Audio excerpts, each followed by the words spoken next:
First, the panelists who are going to give us their views on the economy generally. And so we begin this evening with Mr. Franklyn WIlson, who will give us his prognosis of the economy of the Bahamas. Mr. WIlson? My sense is that the numbers will show growth. And I believe the overall numbers will show growth for several reasons. We're starting from an exceptionally low base. Grand Bahama, for example, I just don't see how Grand Bahama could go much lower.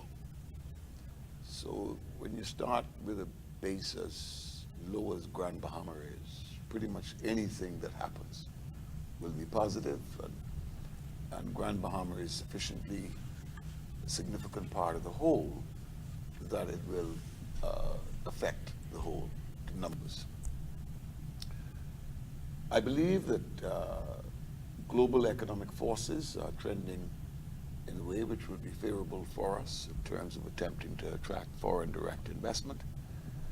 And I think there'll be some policy measures which will try to capitalize on that to some effect, particularly in the second home market.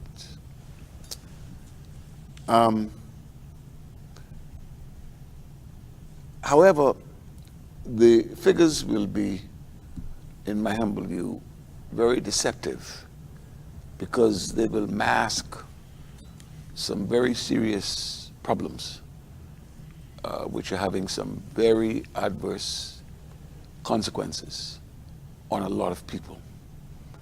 You see, the fact is the macro numbers can show growth even at a time with unemployment going up, for example.